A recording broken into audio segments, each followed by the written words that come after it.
Hello, everybody.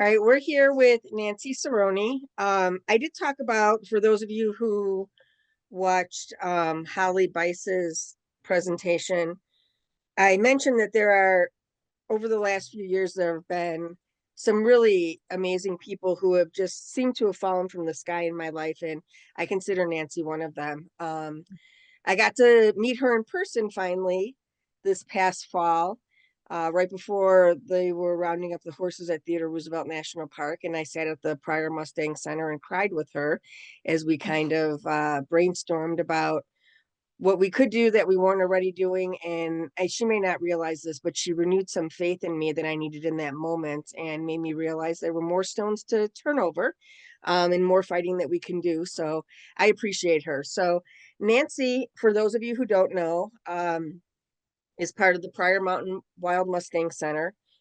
She works and advocates for the Pryor Mustang wild horses. If you are ever in Cody, Wyoming, please stop and see the center. It is truly amazing. Nancy is amazing. Her and her husband also do tours where they'll take you out. And I'll let Nancy is going to talk a little bit more about her and what she does. But without further ado, I'm just going to turn it over to you, Nancy. Thank you so much, Chris. And there I am. Okay. Wow, here I am. And I do have to tell you all, I've been pretty nervous. And it's kind of crazy because I'm a 32-year educator and spend a lot of time talking to people. But for some reason, speaking with a group of colleagues is always a little bit more nerve-wracking. And I've taken a little bit different approach with this talk, and it's called Standing on the Shoulders of Giants, a half century of work for the Pryor Mountain Wild Horses. And I wanted to talk about this because what we do today for the Pryor Mountain Wild Horses was so largely influenced from the people of the past, those giants. And that's what I'm going to be talking about to you today. I'm bringing the past into the present in order to impact the future. Let's see. Okay, Chris. Oh, there we go. So just a little background information. This is the Pryor Mountain Wild Mustang Center, and we are in Lovell, Wyoming. And we're just outside the Pryor Mountains, which are in our front yard to the north of us. And I'm Nancy Cerroni, and this is my sweet Mustang, Wyoming Whisper, one that was rescued a couple years ago when she was orphaned at a few months old. I really love the title of this summit, putting the A in advocacy and arming yourself with knowledge. As a 32-year educator, knowledge has been my world in imparting knowledge and impacting people and children and change. So in the case of the Mustang Center, and what in our work is we arm ourselves with knowledge of the past, knowledge of the present, and knowledge from science. And what do we do with that knowledge? Because I love this quote, knowledge isn't power, applied knowledge is power. Standing on the shoulders of giants. And I do want you to know that the pictures I'm starting out with are from some of those giants. These are all pictures of the past, and I'll talk a little bit more about them in a minute. But if you want to know the future, you must look at the past. And I love that quote from Albert Einstein. Who are those giants? They are this long history of people in the Lovell area who recognized that these horses were something special. These horses that lived just out in these mountains and roamed the hills, there was something special about them. And not only did they recognize their significance, they worked to save them. And that's where our work continues to this day. But it wasn't just, oh, I like those horses. They're really cool or they're really special. No, they went to work in order to preserve them. And I'm going to take you back a little bit on these early efforts to remove horses from the Pryor Mountains. You all know this story. It was right around, and I'm going to take you to 1937, actually. This was the time shortly after the passage of the Taylor Grazing Act, and there were horses roaming the area. And there was a man named Charles Williamson, and boy, he was like really insightful in that he saw this small group of horses living in the Pryors. There's about 70 of them, according to him, and they were very isolated in this remote area. And if you've been in the Pryors, there are some canyons and valleys and ravines in there that are difficult to access even today. Anyway, this was his quote. He said they were and are the genuine little Spanish horses, and there were about 70 head. I did not try to get them and hope no one else ever would, because it was his job to help remove some of these horses back then, some of the free roaming horses back then. But I'm going to fast forward now to the 60s, the 1960s, and there were two main attempts by the BLM to remove the horses from the Pryor Mountains. And I'm not going to go into details of these two, but one was in 1966 and one was in 1968. And here are some of those giants. And this is the Tillett family. This is Bessie, Royce, and Lloyd, and they're all gone, but Bessie was pretty cool. She was one of my heroes, one of my early heroes. She moved to the area in 1894. She was, I think, 4 years old. And her family, even at that point, recognized that there was something pretty special about these horses living in the area. They had a different look to them. And then she grew up and married a man named Tillett, and they had several kids, two of them, Royce and Lloyd. And those three were just so bound and determined to save the horses of the Pryor Mountains, which the BLM wanted to remove. That was in that they were really instrumental in 66. And then we moved to two more giants. This is Reverend Floyd Schwieger. He's on the right of the screen. The man looking with binoculars is John Nickel. Reverend Floyd Schwieger came into the Lovell area in the 60s. He heard about these little horses of the Pryor Mountains, and he thought, wow, I want to get to know more about those. As a self-proclaimed Minnesota farm boy, he had an interest in horses, and he went out to see them. They captured his heart. He worked the rest of his life on their behalf. John Nickel was the town manager at the time. Reverend Schwieger kind of swooped him into the wild horse world, and John continued to work in the world up until just a few years ago. It wasn't just a couple people, though. There were many more Lovell advocates. And Cal Taggart was the mayor at the time, and he worked strong at a legislative level to help with the horses. The Chamber of Commerce got very involved and formed what was called the Pryor Mountain Wild Horse Association, which, by the way, was the forerunner of our Pryor Mountain Wild Mustang Center. You can see the historic chamber, the committee there below with Charles Wagner, Reverend Schwieger, and Phyllis Hill, and Howard Lush. And they're the ones that did a lot of the preservation work in 1968. Now, the other very important Lovell advocate has been the Lovell Chronicle, and an article that they put in the paper, team effort. The Lovell Chronicle article caught the attention of the Associated Press and moved it from a state to a national level.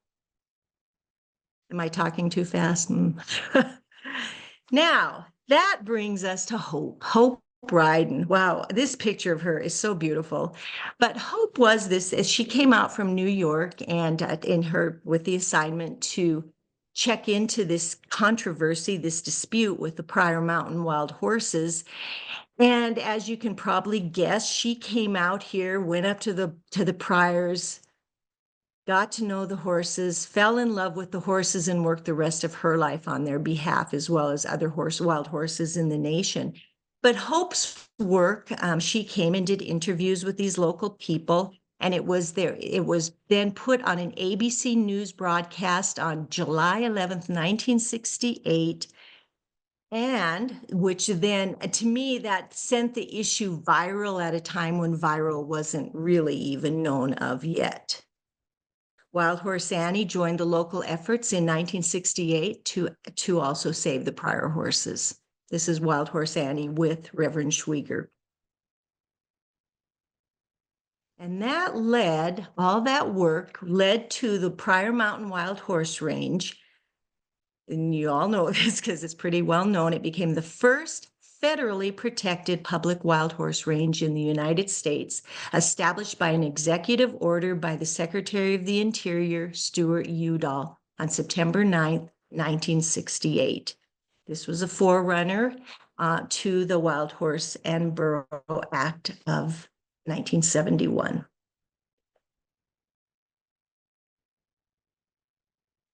Now, those early advocacy efforts continued through the Pryor Mountain Wild Horse Association. As you can imagine, there was some disagreement between this organization and the BLM.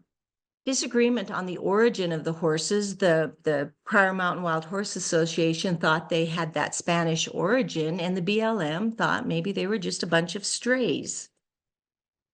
Well, at that time, this Wild Horse Association really made a decision or worked towards working together with the BLM rather than in an adversarial position. It was a pretty important move. At that time, there was a BLM horse range manager by the name of Lynn Taylor, and he began keeping records and taking lots of photos of the individual horses and the bands. Likewise, Reverend Schwieger was doing the same work, and he had extensive records and individual horses, and partially he wanted to do this work to help document that the Spanish type characteristics. Now, both of these, they kept their records on little notebooks, like little spiral bound handwritten notebooks, and they had all these photographs that were just, some of them, at a great distance, lots of them on slides. And anyway, they had all those records.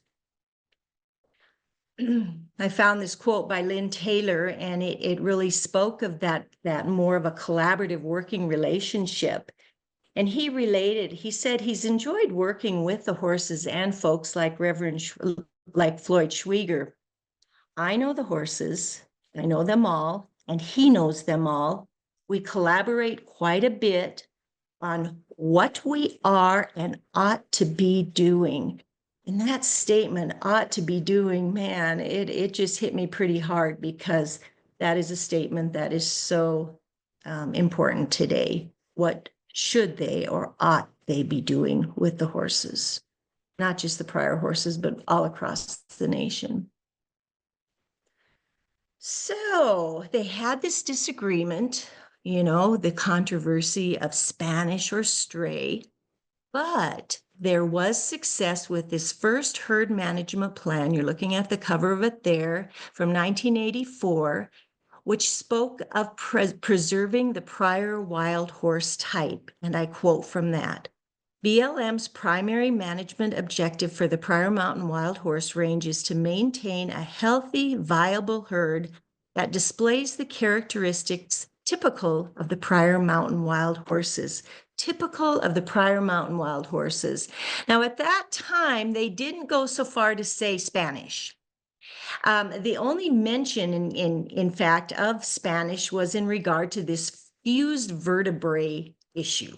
So you can see the illustration there from the Lovell Chronicle, the photograph of two wild horse vertebrae. One of them is from a domestic horse, and the one on the right, the little one, that's from a Pryor horse. And you can see those top, I don't know if you can see my cursor, but the fusion of these vertebrae, as opposed to the gap in this vertebrae. And that's what they spoke of in here. In this plan, it says, the only mention of Spanish was in regard to the fused vertebrae. And it says, many believers in the authenticity of the wild horses in the Pryor Mountains, and I have a little block here. Let me get out of here. Point to the recent scientific finding that shows the vertebrae of some of the Pryor horses are exactly the same as the Spanish horse. Both either lack the sixth vertebrae or have the fifth and sixth vertebrae fused in the spinal column. And yeah, that is an indication of Spanish. And I thought it was, pretty amazing that newspaper photograph comes from 1971.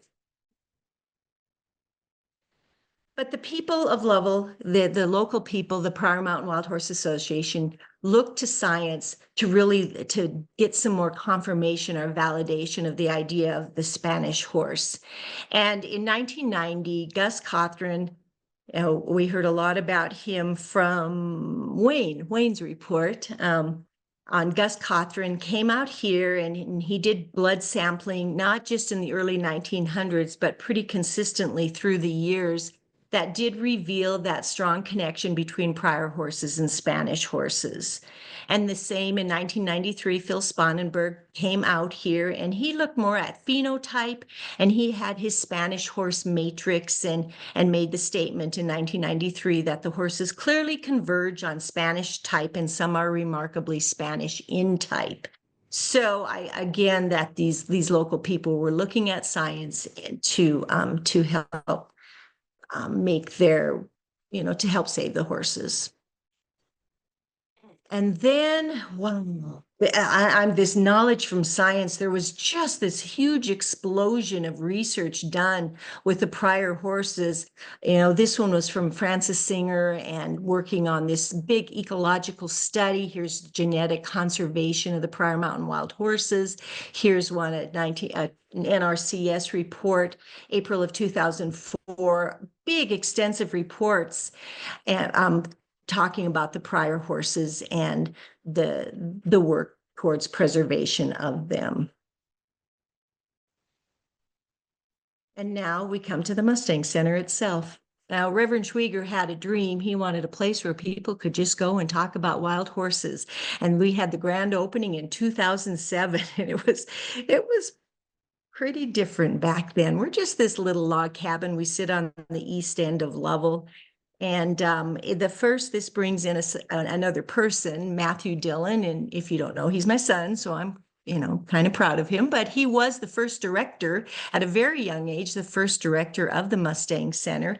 And he did lots of work, not just this, but one of the most, to me, one of the most intriguing and insightful pieces of work he did is he took all the records of Lynn Taylor and all the records of Reverend Schwieger and all the records that he was generating himself.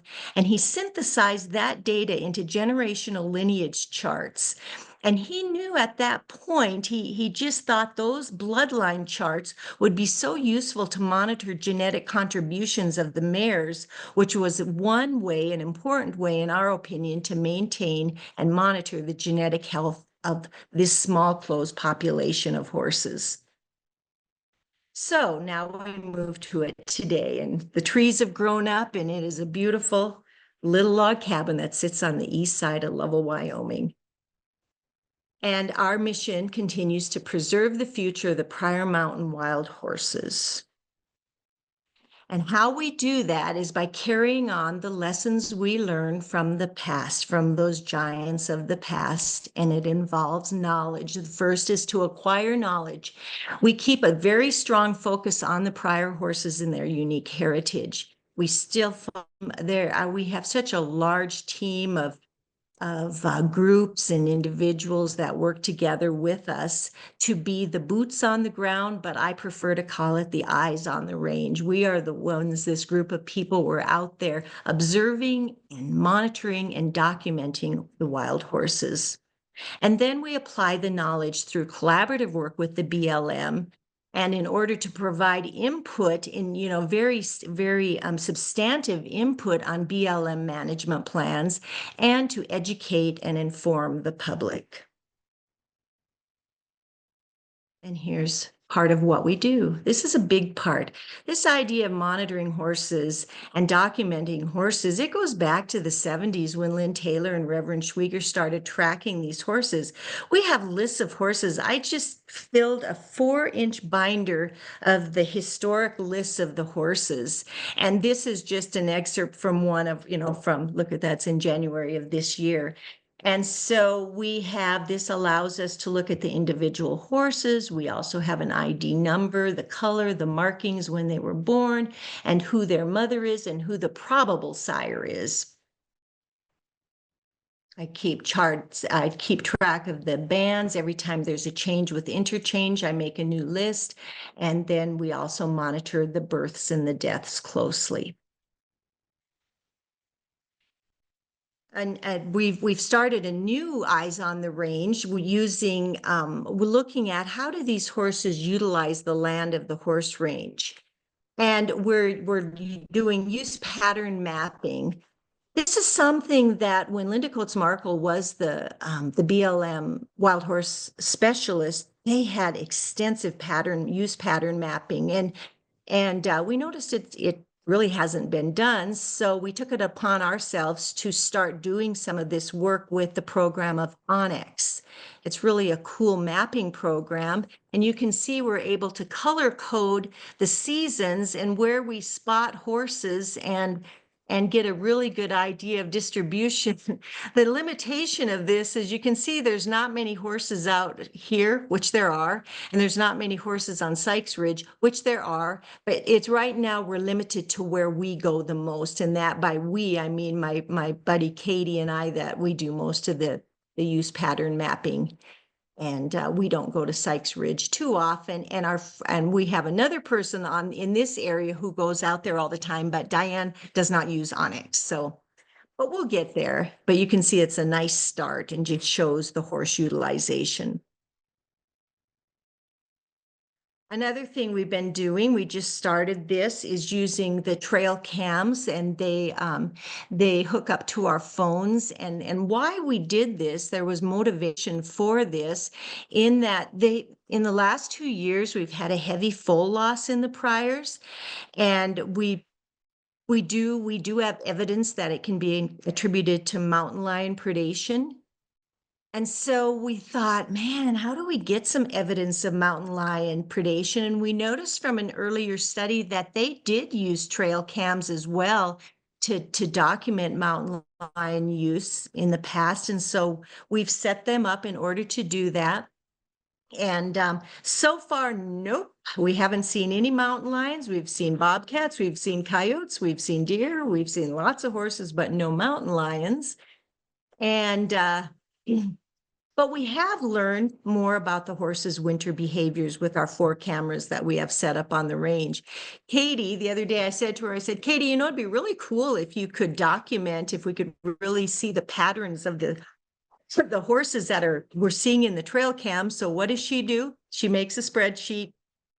And we have the date and the species and which horses they are, what time they were seen, what were they doing besides observing the camera, and then the video ID itself. So we can go back and look at those videos if we want to. Yet another big project that's come about in the past is we call it the Preserving the Past project, and it's being done primarily by Katie. You just met her, and now this is Alessandro. Alex, he lives in Italy. Alex started his interest in the Pryor horses, I think he was 13. And he is so knowledgeable about the horses, but he and Katie Katie digitizes the archival records, the documents and photos, everything from Lynn Taylor to Reverend Schwieger to different people who have given us their archival records and the documents and the photos.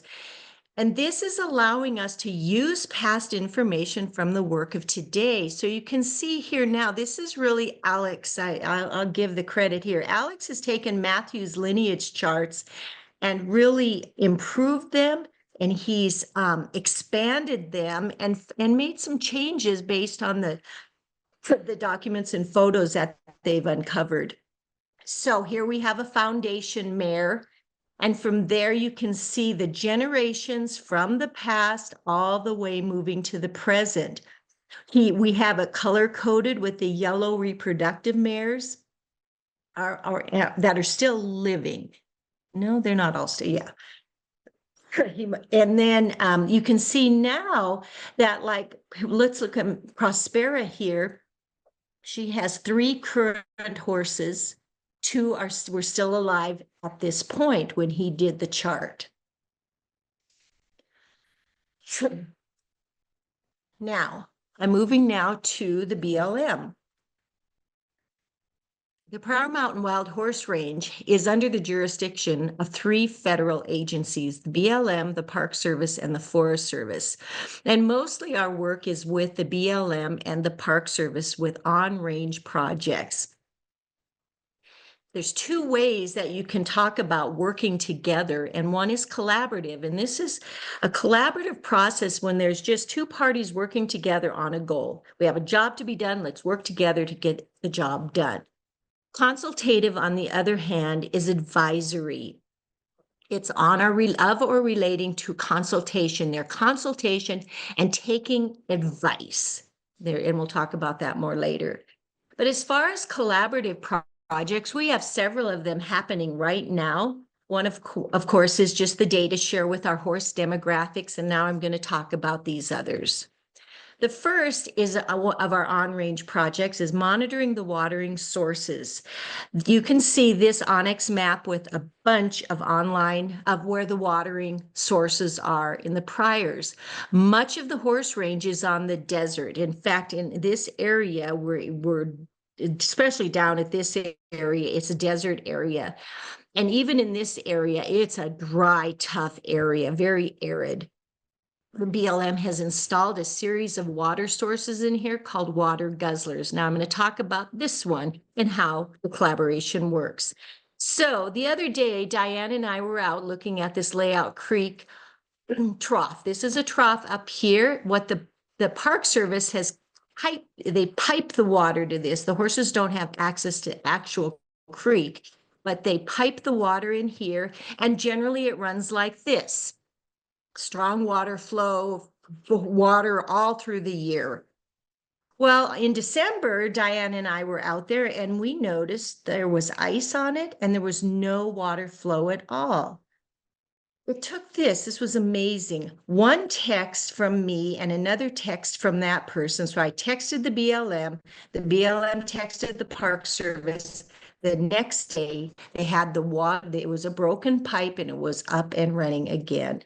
And that was, it was just pretty indicative how this work happens often between the agencies and our organization. Excuse me a minute. Now, in 2021, there was a big flood in the area and it took out large stretches of fencing. For anybody who's been in the Pryor Mountains, this is right at Crooked Creek Bay, and you can see the fence that was supposed to go across here is gone. And so there was no action to get this fence fixed. There was no action from the BLM, no action from the Park Service, even though two of the bands were off range out in here over by Horseshoe Bend off range. And I said, well, when are you going to get the fences fixed? And people are like, well, we don't know. And so we just took it upon ourselves and we hired a fencing contractor, and the fences are now repaired and the horses are safely back on the range. And here is our crew that was helping with the fencing. We have my husband, Steve, and Katie and her husband, Ford, and Diane back here. And so that was another successful project. Another project it's been one of my personal projects that I've been well engaged in, and that is the assessment of fertility control. So this is one of my databases, and this is that mare Prospera again. We saw her, and this is her treatment and reproductive record.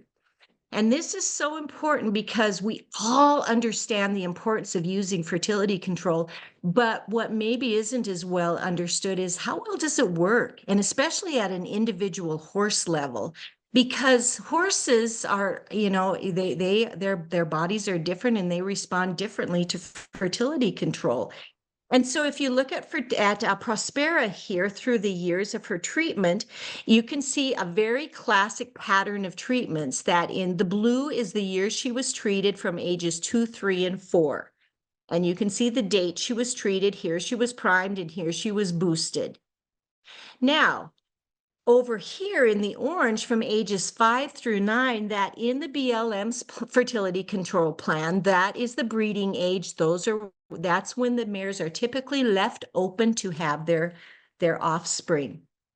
And then at age 10, that's when the fertility control resumes until they hit age 20.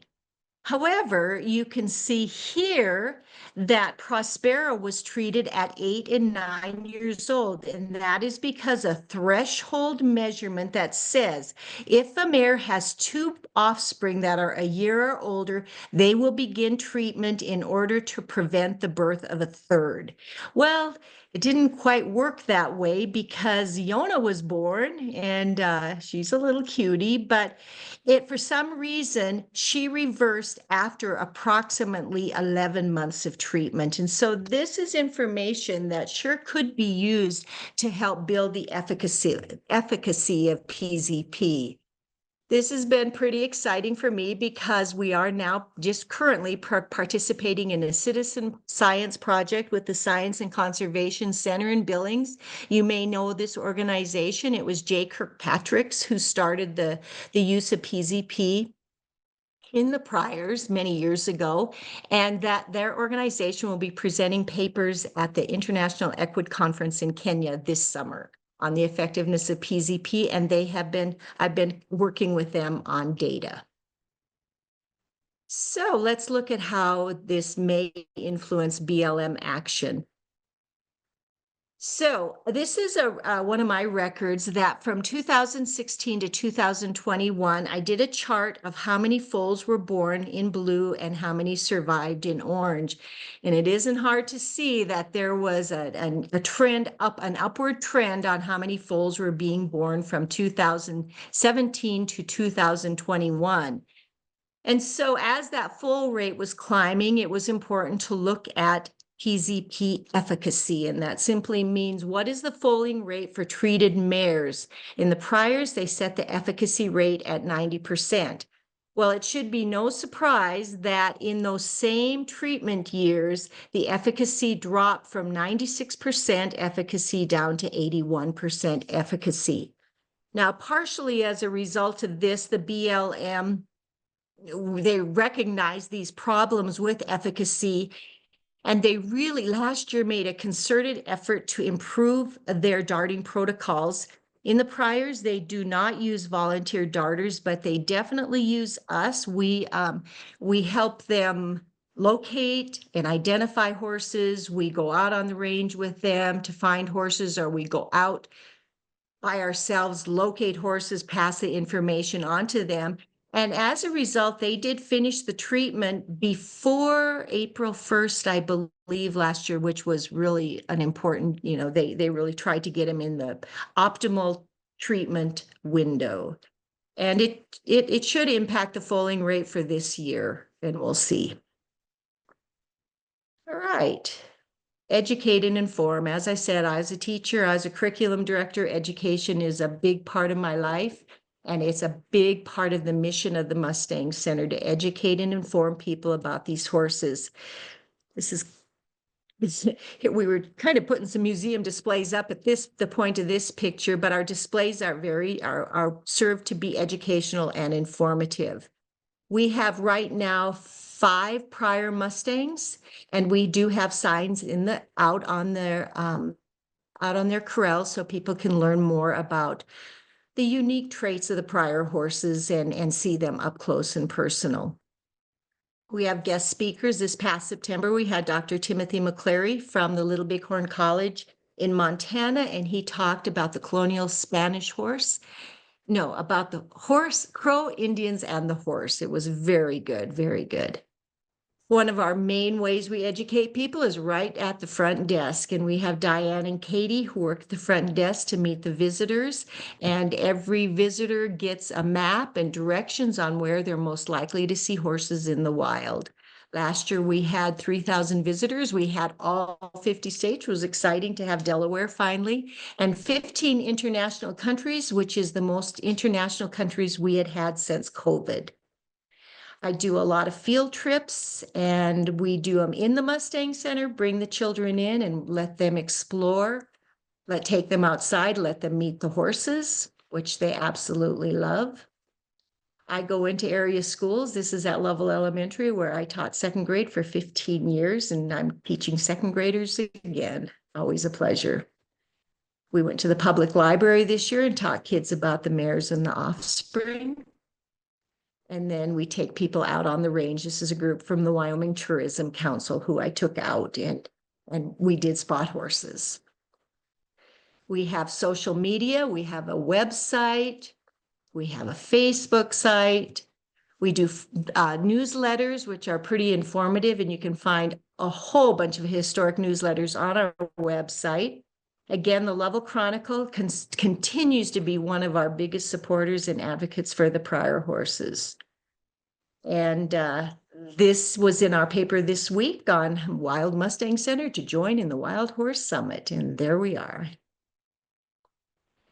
Now, working with the BLM, I know I'm going over, I'm trying to talk fast here, but so again, I'm going to repeat some information. From the early days, the local advocates wanted to work together rather than an adversarial position with the BLM. We talked about the collaborative, and I mentioned the consultative. And in the early days, consultative is what it is. In the early days, they had both. They did both of these working together methodologies with the BLM. But as I said earlier, it was difficult because they didn't always have the same views. They did have different views, but they did try to work together. And I mentioned that 1984 herd management plan. It was amended in 1991 and once again revised in 2009. There's a copy of it. And the 2009 plan continued to recognize, but now they actually mentioned the need for a phenotype reminiscent of colonial Spanish horse type in order to prevent the loss of those characteristics. And they also mentioned the need to manage to prevent bloodlines from being eliminated. So all that bloodline work that Matthew started and that Alex is continuing, they said, you know what? Let's continue to do that, all in relation to genetic health. So I gave you this information on how now we are working with the BLM in a collaborative relationship, but as far as consultative, it has changed.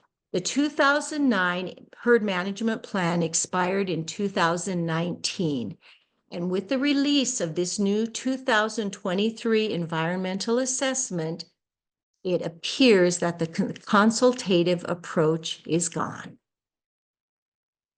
And here's where the story changes. So in 2020, they released a scoping notice for the new management plan. This one they called a joint management area plan rather than a herd management area plan, but same thing.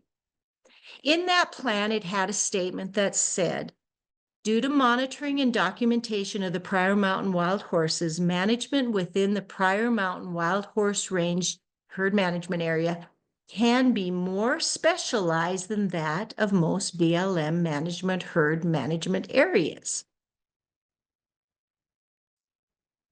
Well, that monitoring and documentation, guess where that came from? Largely from us.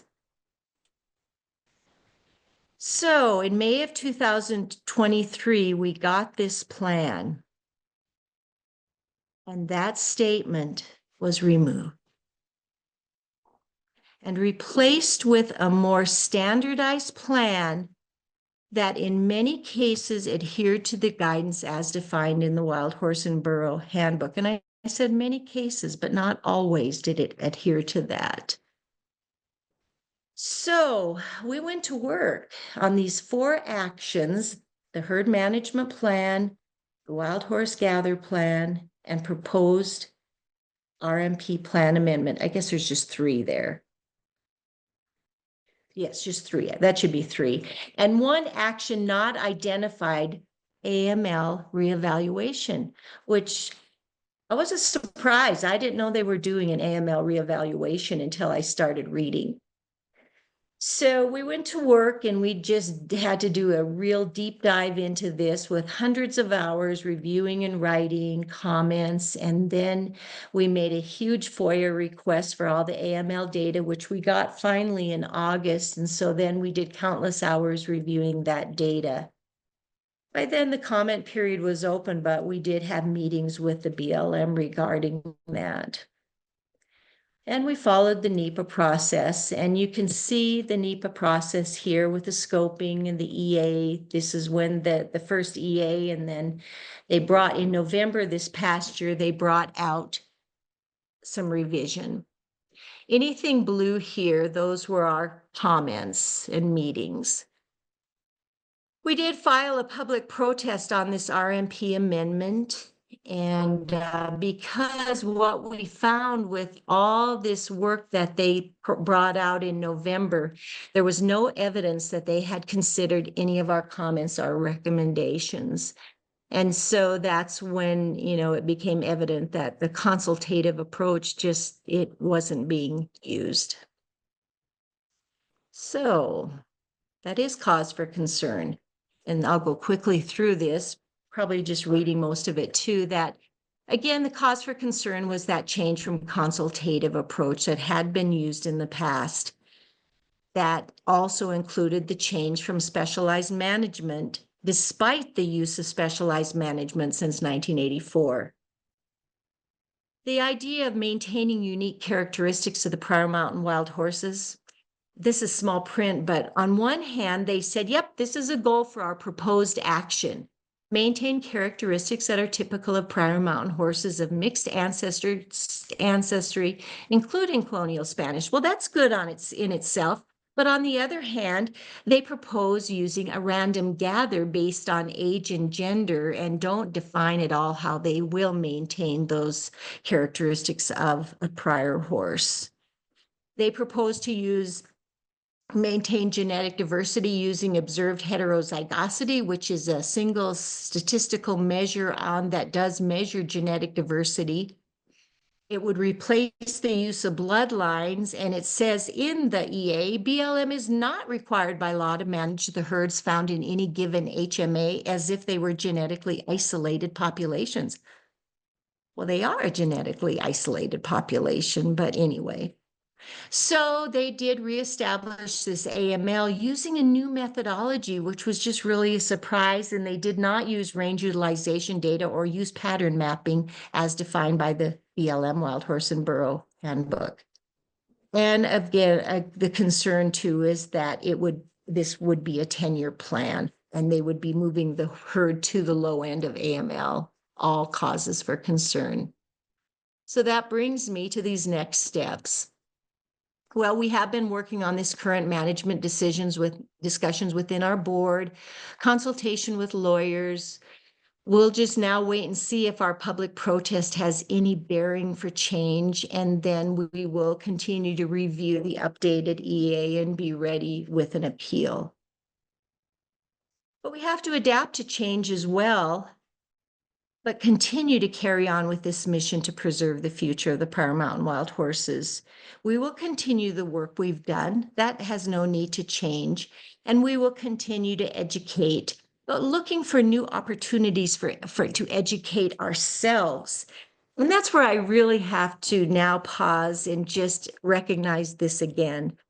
Arming ourselves with knowledge. We have to keep becoming more educated, and these are some ways we can do that. And I want to just take this moment to thank Chris and Heather and Jen for doing this conference, because I have learned so much from other people and can't wait to see all of the videos online.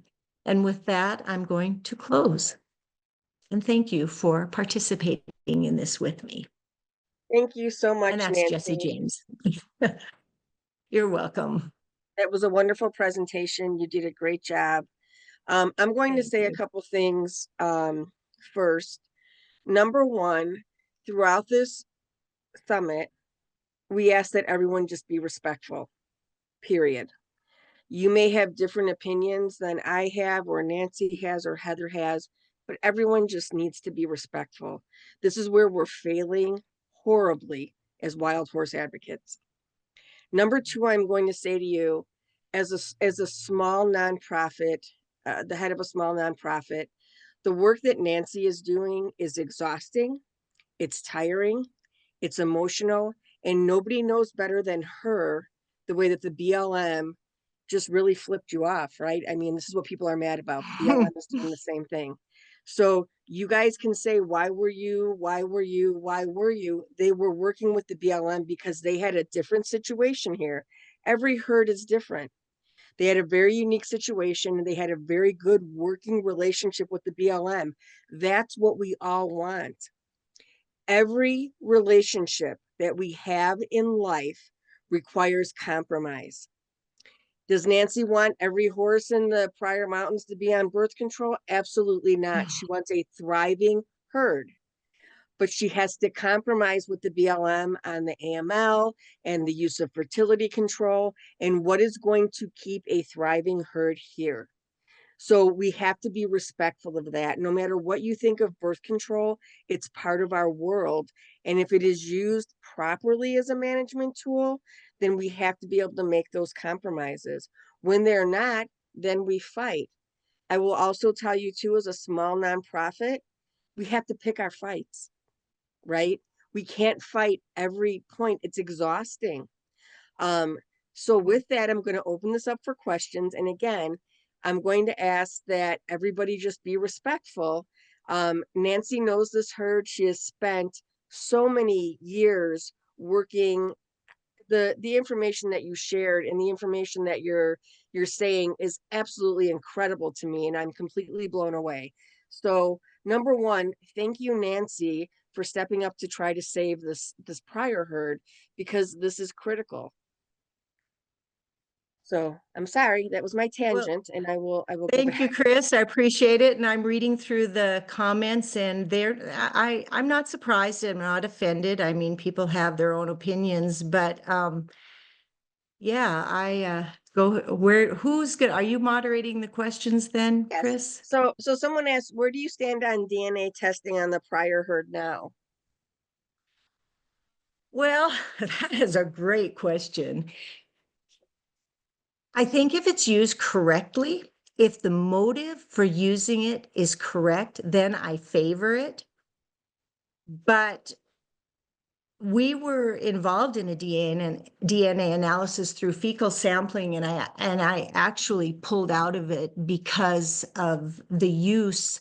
The sole use was to determine mean kinship. And once I read about that, I knew we weren't ready for that and did not want to go in that direction. And rather than using those lineage charts, you're looking at yet another statistical measure, and that. So I think the best use of DNA analysis would be to validate, especially the sire's lineage charts. The mares, we know, and we know that they're very accurate. It's the sires, because it would be nice to be able to monitor the genetic contributions of the males as well. So Um, it depends. It depends on how it's used. I'm guessing that up until recently, you were sharing your research with the BLM.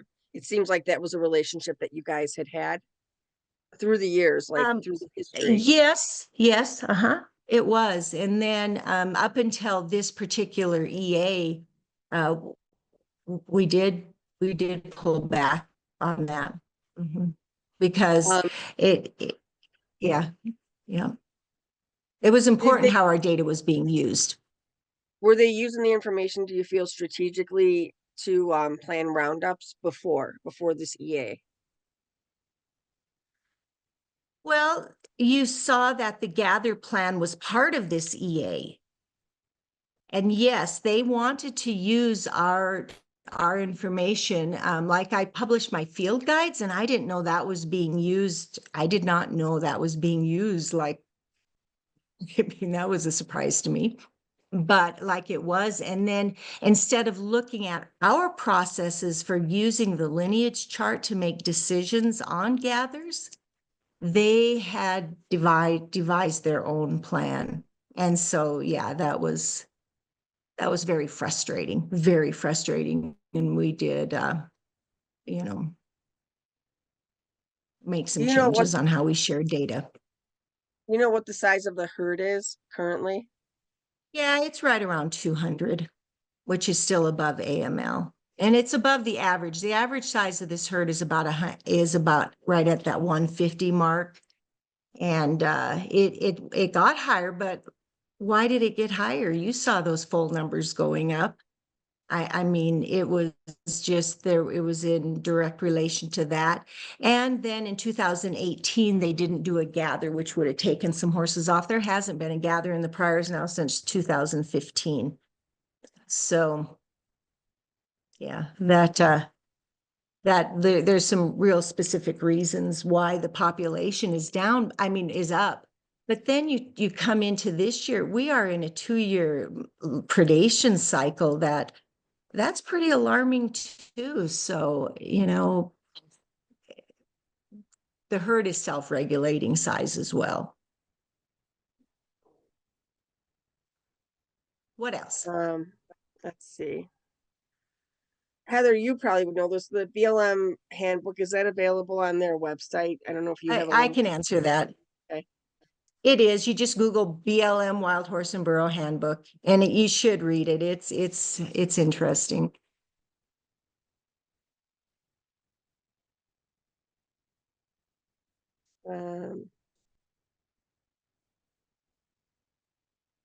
Nancy, I put your website link there in the chat box. Are there any other links that you want anybody to have at the moment?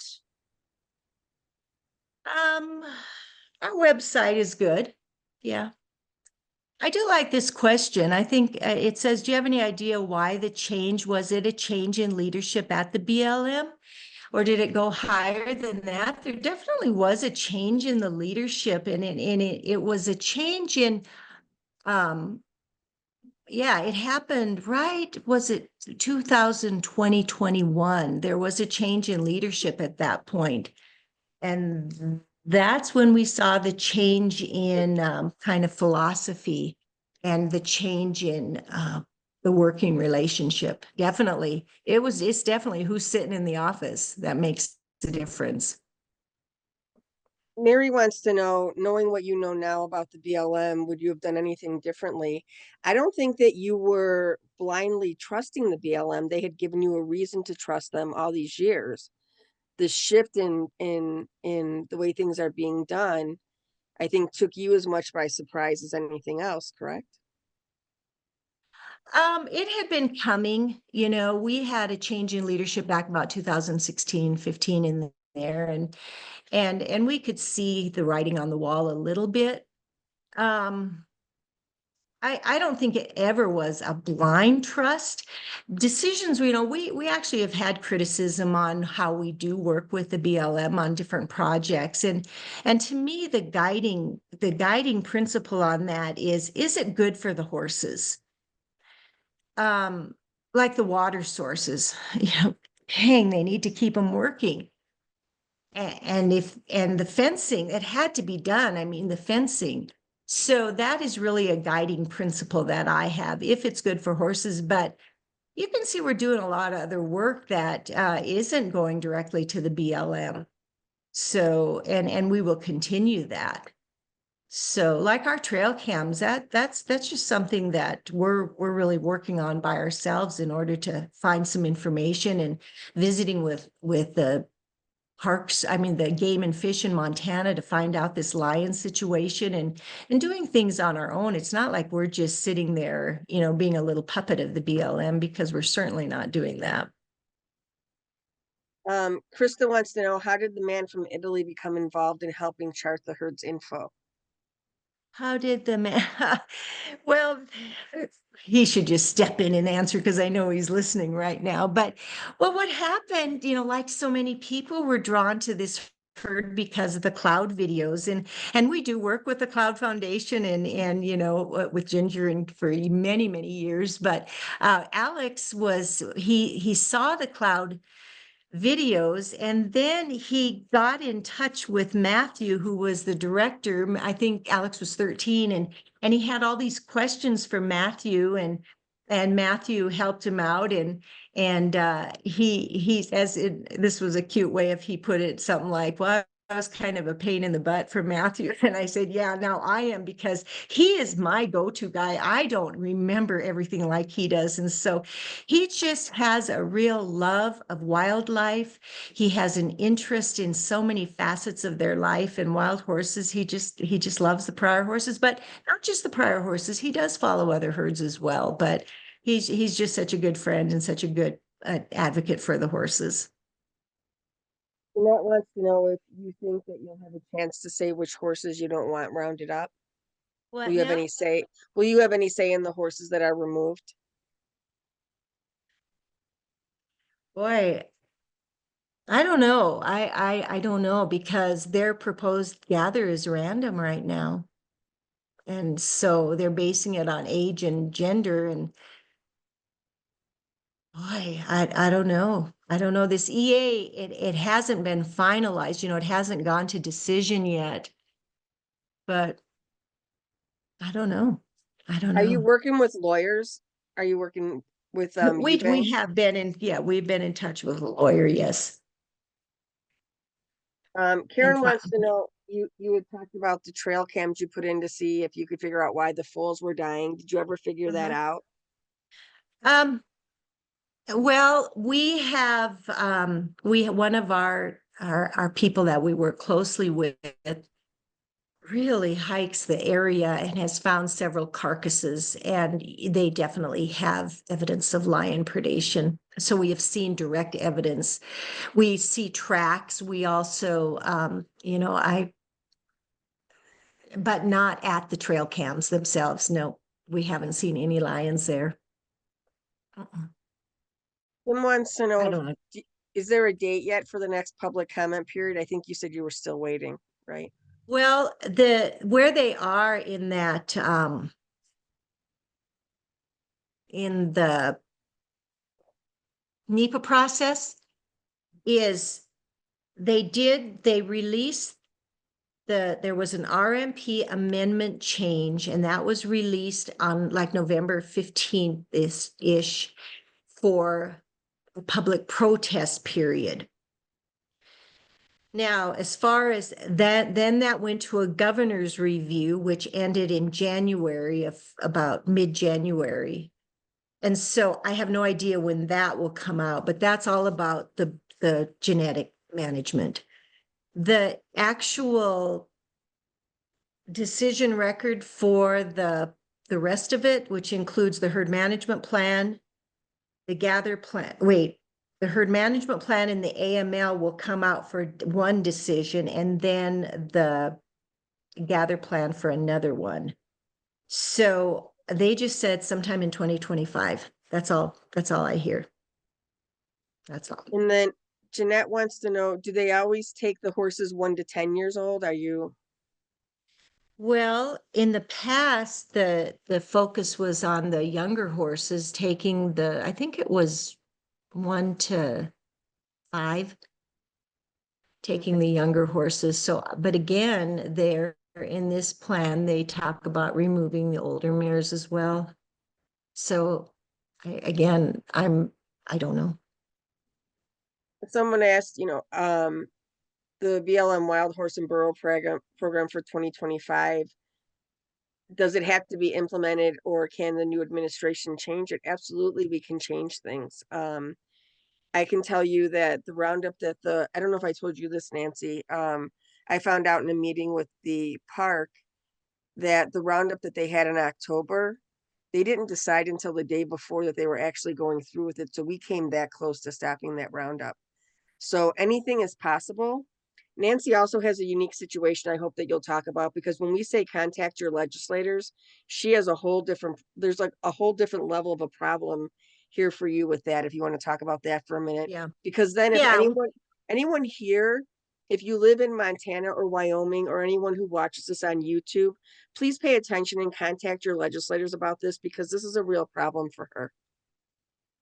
Right. We are in a kind of a tricky situation in that most of the horse range is in Montana. There's just a sliver of the southern portion of the horse range in Wyoming, and we are in Wyoming.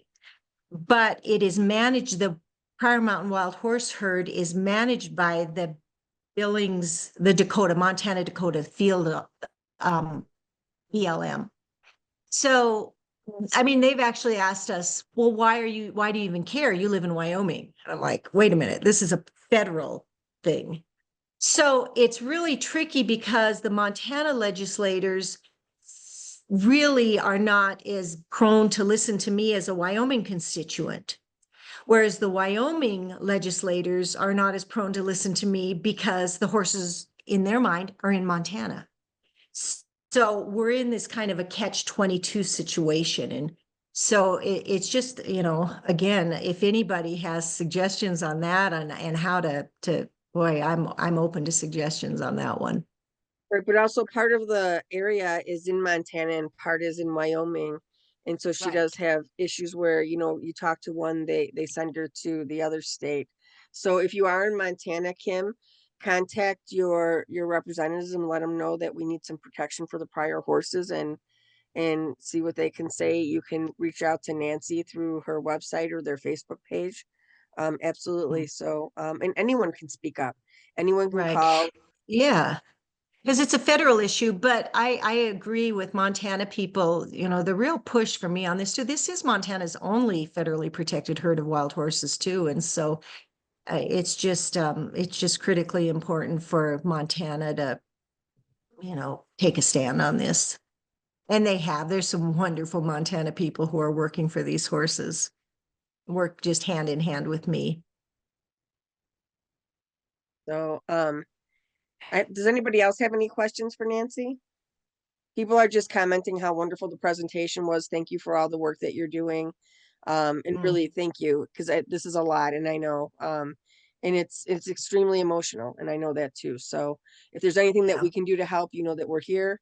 And if anybody else has any suggestions, please check out Nancy and the Pryor Mountain Wild Mustang Center and in different Yep. ways. Just email me, message me on Facebook. I value your input and working. I look forward to working with people.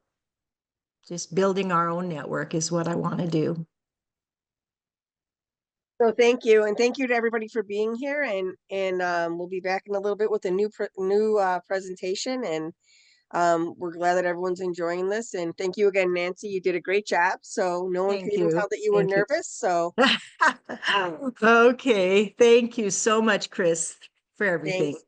Thank you. Bye-bye. Everyone have a good day.